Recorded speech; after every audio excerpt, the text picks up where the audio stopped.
Assalamualaikum warahmatullahi wabarakatuh. Selamat sore ya untuk rekan-rekan mahasiswa dari kelas karyawan dan jumpa kembali di pertemuan 3 hari ini di mata kuliah kewarganegaraan di akhir pekan hari ini. Dan sama seperti minggu lalu, untuk pertemuan hari ini saya laksanakan em, pembelajaran melalui video ini. Jadi silakan saksikan sampai nanti berakhir video. Ada instruksi yang harus teman-teman laksanakan seperti itu. Dan tentunya untuk presensi ya nanti akan saya sampaikan di akhir video ini. Nah, untuk eh, hari ini kita kita akan mempelajari materi berikutnya. Kalau minggu lalu kita sudah mempelajari terkait dengan identitas nasional. Ya. Untuk hari ini kita akan mempelajari terkait dengan integrasi nasional, menyatukan perbedaan. Ya, jadi sebenarnya kalau kita melihat di judul, ya sudah jelas lah ya, ada kata integrasi, ada kata nasional. Ya, di mana integrasi nasional bisa kita pahami sebagai sebuah proses, sebuah cara menyatukan berbagai macam perbedaan. Ya, seperti kita tahu bahwa Indonesia terdiri dari banyak suku, ya, agama, ras yang berbeda-beda. Nah, namun perbedaan ini memang berada di dalam wilayah suatu negara seperti itu, dan dalam hal ini adalah Indonesia. Nah, tujuan dari integrasi nasional ini adalah sudah pasti untuk tercapainya persatuan dan kesatuan nasional.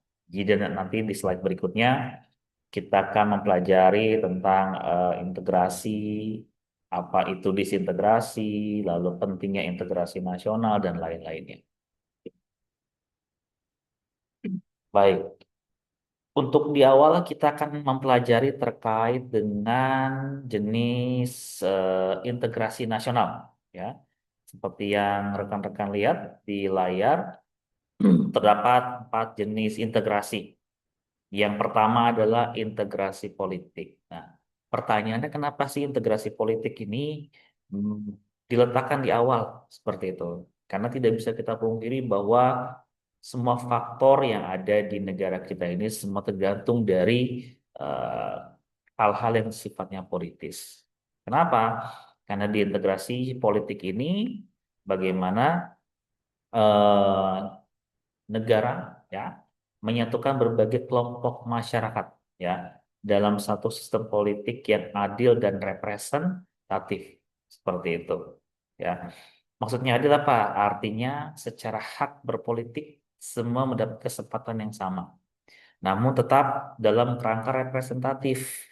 Nah, yang dimaksud dengan representatif adalah bagaimana hak politik kita diberikan kepada wakil-wakil rakyat kita yang duduk di gedung Senayan seperti itu ya. Jadi berbagai kepentingan politik semua masyarakat ya diberikan secara adil dan tentunya direpresentasikan melalui wakil rakyat yang duduk di gedung Senayan seperti itu. Nah, setelah integrasi politik kita punya lagi namanya integrasi ekonomi ya. Di mana integrasi ekonomi ini adalah menyatukan ya segala perbedaan ya dalam bidang ekonomi, di mana cakupannya adalah pemerataan ekonomi dan pengurangan kesenjangan seperti itu.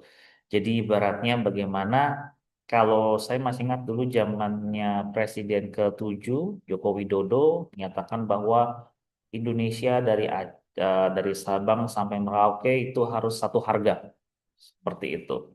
Jadi satu harga itu bisa kita definisikan sebagai integrasi ekonomi, walaupun pada prakteknya masih terdapat perbedaan, ya kesenjangan, ya pemerataan ekonomi sudah pastilah, ya semua masih terpusat di Jawa atau kita sebut dengan Jawa sentris seperti itu. Semua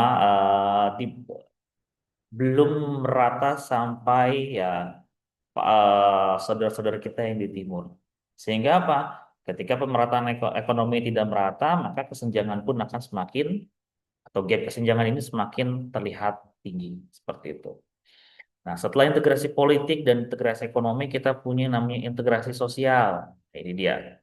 Nah, di situ kita rekan-rekan bisa membaca bahwa integrasi sosial ini adalah bagaimana ya sebuah upaya membangun solidaritas dan kohesi sosial antar berbagai kelompok masyarakat yang berbeda.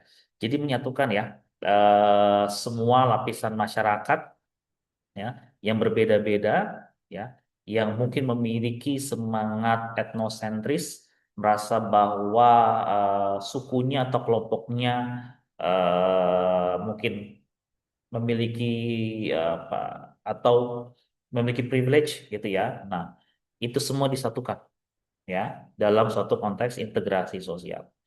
Nah, untuk mewujudkan integrasi sosial ini sudah pasti bagaimana kita mengintegrasikan teritorial atau menyatukan wilayah-wilayah. Seperti kita tahu bahwa ya etnosentrism itu lahir karena memang secara teritori, secara wilayah kita terpisah oleh selat dan lautan. Seperti itu. Nah, makanya balik lagi karena kita Lion Air seperti yang pernah disampaikan oleh Bapak Ahmad Muzani selaku Ketua MPR RI bahwa Lion ini menjadi salah satu jembatan untuk mengintegrasikan teritorial atau wilayah-wilayah yang ada di Negara Kesatuan Republik Indonesia seperti itu. Nah, ini 4 jenis integrasi ya. Jadi mulai dari integrasi politik, integrasi ekonomi, integrasi sosial, dan integrasi teritorial seperti itu. Lalu berikutnya, kenapa sih kita harus melakukan namanya integrasi nasional? Ya, di sana ada 4 hal. Yang pertama adalah menjaga persatuan. Ya, kenapa harus menjaga persatuan? Karena ibarat Indonesia ini sebuah tubuh. Ya, kalau tangannya sakit, semua akan ikut merasakan. Seperti itu. Nah, artinya apa? Pentingnya integrasi nasional adalah untuk membantu mengatasi perbedaan yang ada di dalam masyarakat, ya, sehingga potensi konflik dapat dikurangi. Gitu. Jadi semua harus bersatu. Satu sakit, semua merasakan. Satu senang, semua merasakan. Ya, walaupun secara secara praktek di lapangan lagi dan lagi mesti di apa ya? Mesti diakui bahwa memang pasti terjadi yang namanya perpecahan seperti itu.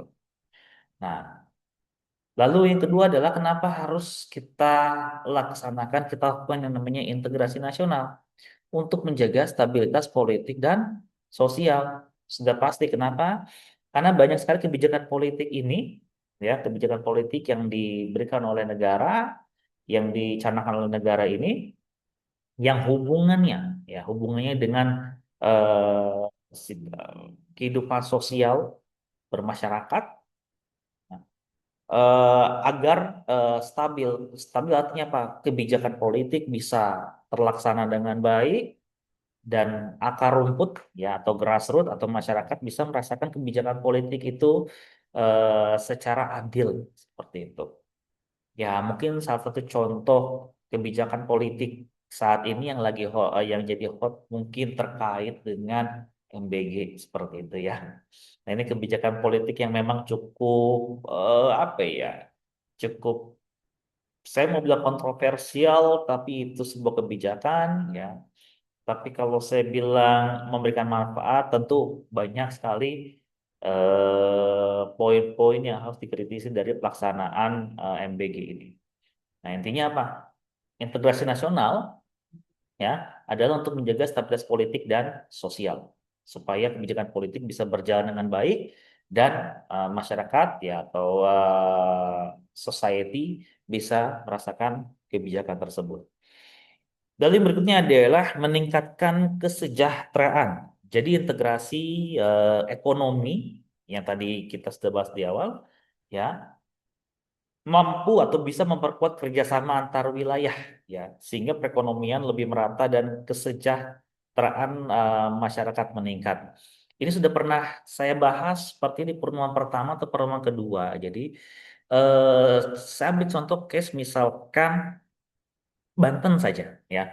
Banten ini kan terdiri dari 4 kota dengan 4 kabupaten.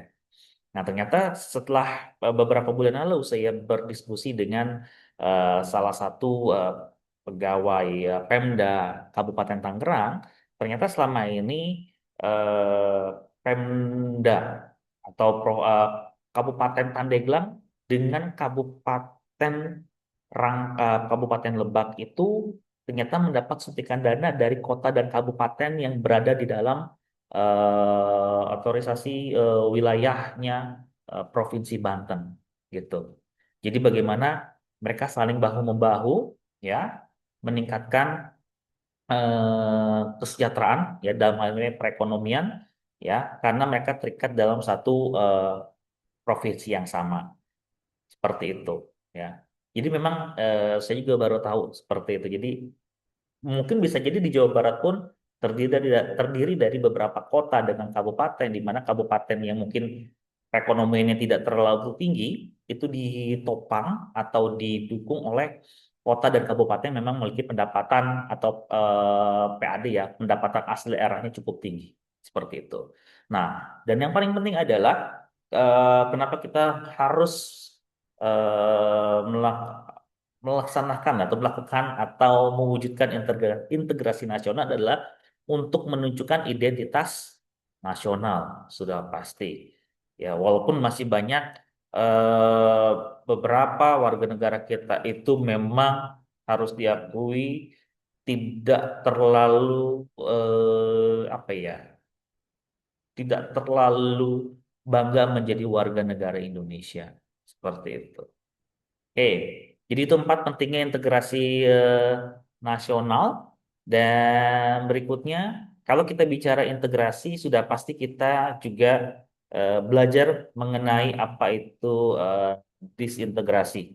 Ya, sudah jelas ya. Kalau integrasi itu kan bagaimana negara bisa ya, menyatukan semua perbedaan iya, eh, dan diperkuat melalui ikatan sosial, politik, ekonomi, dan teritorial dalam sebuah negara. Nah, kebalikannya, ya sudah pastilah ya, dalam hidup ada hitam, ada putih. Ada integrasi, ada juga yang disebut dengan disintegrasi. Nah, apa itu disintegrasi? Disintegrasi adalah sebuah kelemahan, ya, atau kekurangan ikatan sosial, politik, ekonomi, dan teritorial dalam suatu negara yang mana ujungnya ini biasanya terjadi perpecahan atau konflik seperti itu. Mungkin yang sering kita dengar isu terkait disintegrasi adalah eh, terkait eksistensi dari OPM ya atau Papua Merdeka. Nah, itu bisa kita lihat juga sebagai salah satu isu di Indonesia terkait dengan disintegrasi. Nah, lalu pertanyaannya kenapa sih OPM itu masih ada? Kenapa sih OPM itu mau merdeka? Nah, itu banyak faktor seperti itu ya. Banyak faktor termasuk juga faktor politik. Maka tadi di awal kenapa integrasi politik itu harus diletakkan di nomor satu karena politik itu memegang peranan penting untuk semua lini, baik lini sosial, lalu juga lini ekonomi dan lain-lain seperti itu. Nah, karena tadi kita belajar terkait dengan disintegrasi, pertanyaannya adalah ya, eh integrasi nasional itu fungsinya untuk apa sih? Sudah pasti ya. Yang paling utama ya adalah mencegah konflik sosial seperti itu. Kenapa? Karena tadi ya bahwa Indonesia terdiri dari berbagai macam antar kelompok etnis, agama dan suku yang berbeda. Sehingga ketika integrasi nasional itu terwujud, maka akan tercipta yang pertama adalah perdamaian, ya. Perdamaian antar masyarakat yang berada di dalam wilayah Negara Kesatuan Republik Indonesia. Yang kedua akan menciptakan apa? Adanya toleransi, di mana toleransi ini adalah proses penerimaan dan menghargai perbedaan yang ada di antara warga negara. Ya seperti kita pernah, ya sudah kita lalui kemarin ya, ketika saudara-saudara kita di Bali ya yang beragama Hindu, oke, itu sudah merayakan Nyepi, ya, kita sebagai umat Islam juga menghargai ya untuk tidak berkeliaran di luar rumah gitu. Pun sama ketika akhirnya puasa maaf, maksudnya Idul Fitri yang ditetapkan oleh pemerintah jatuh pada tanggal 21 Maret kemarin ya, itu eh, disambut baik pula oleh masyarakat Hindu yang ada di Bali untuk memberikan kesempatan pada saudara-saudara Muslim di Bali untuk bisa merayakan takbiran seperti itu. Nah, pun sama integrasi nasional ya bisa juga memberikan dampak persatuan ya bagaimana integrasi nasional ini bisa membangun rasa persatuan dan kebersamaan anti antara warga negara. Jadi kita bisa lihat ya bagaimana integrasi nasional ini memegang peranan penting ya untuk keberlangsungan hidup warga negara yang berada di dalam wilayah Negara Kesatuan Republik Indonesia. Seperti itu. Nah, yang berikutnya fungsi dari integrasi nasional adalah meningkatkan stabilitas politik. Jadi negara yang terintegrasi dengan baik cenderung lebih stabil secara politik. Kenapa? Karena semua elemen masyarakat merasa terwakili ya dan memiliki rasa memiliki terhadap negara. Nah, artinya apa? Ketika integrasi nasional ini tercipta, maka yang pertama ciptanya kestabilan politik di mana terjamin terkait keamanan dan ketertiban dalam kehidupan bernegara.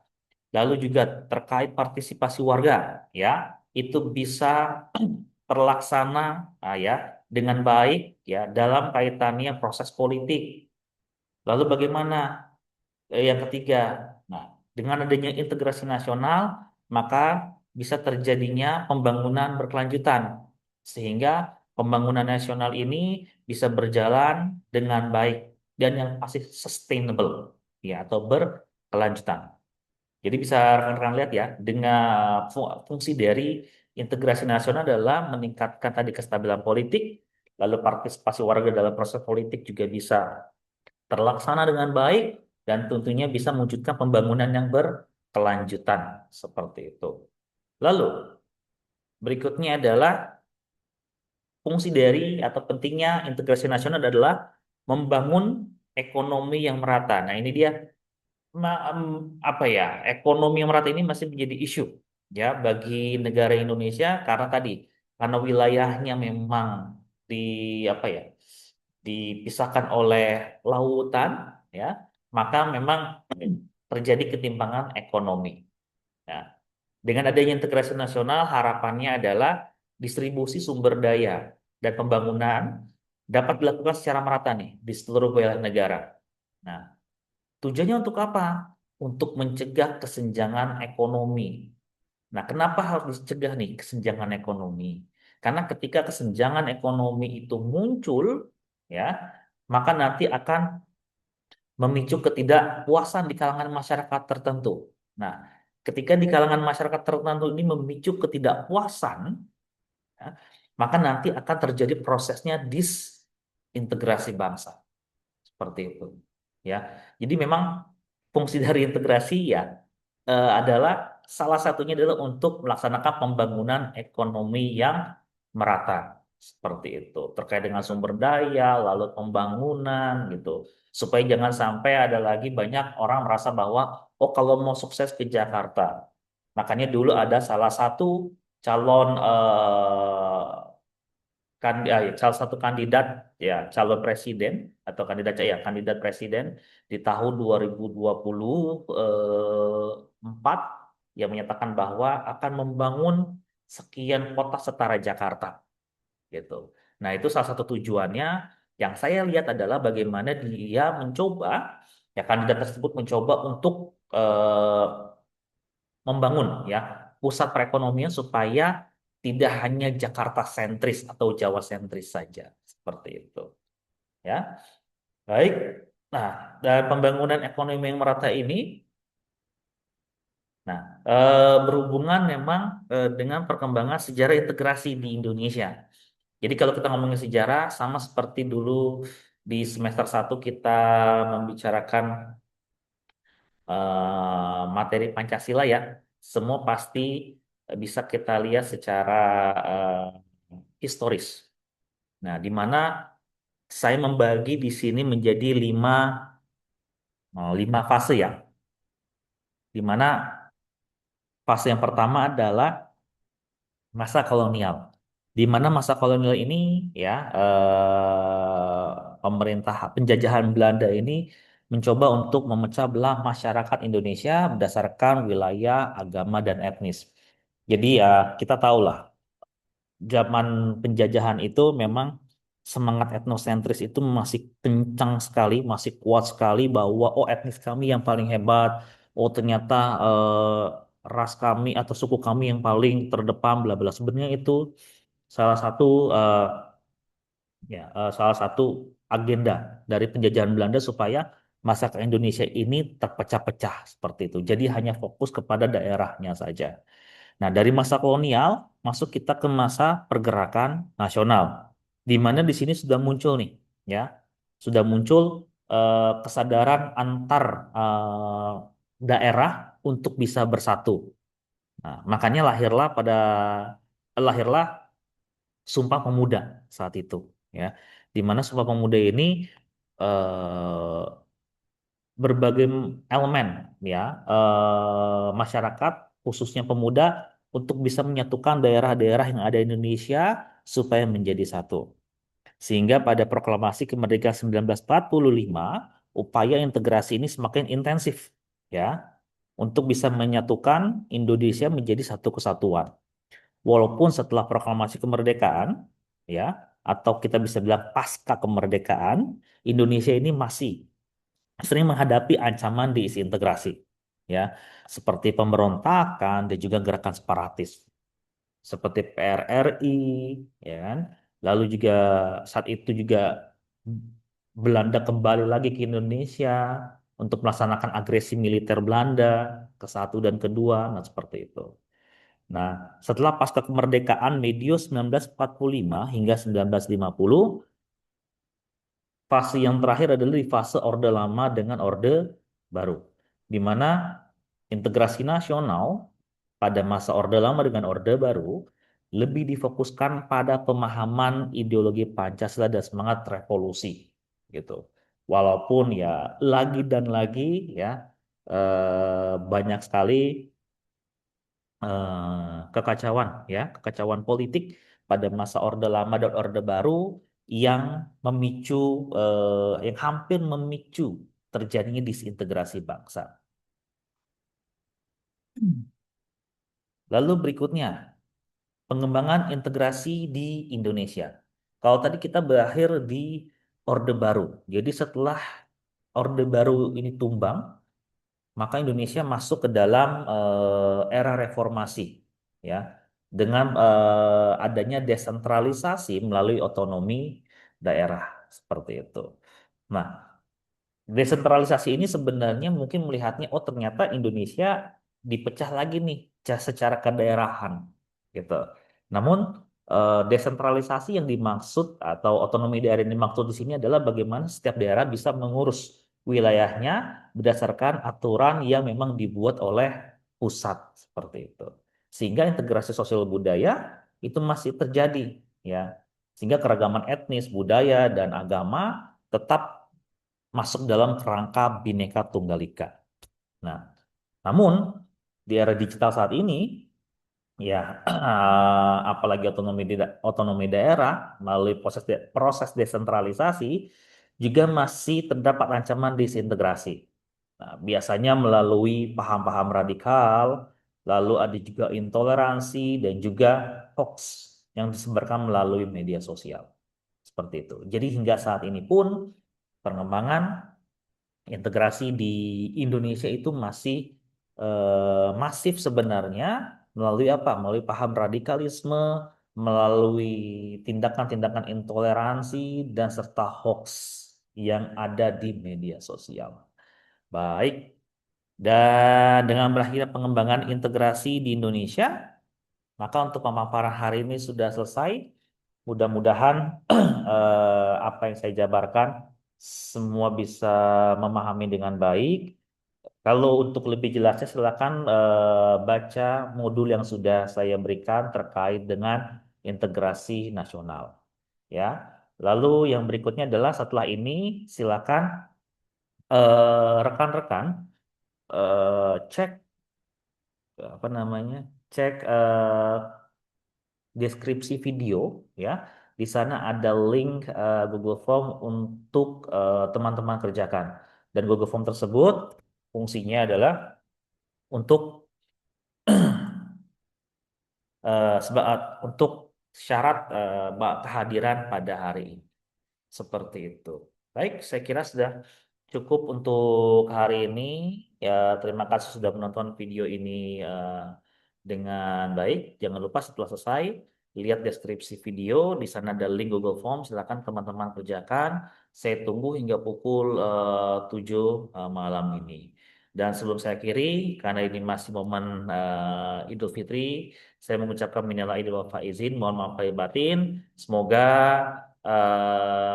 di hari raya Idul Fitri ini kita eh, menjadi semangat kembali, memperkuat iman kita ke depan. Seperti itu. Terima kasih. Wassalamualaikum warahmatullahi wabarakatuh.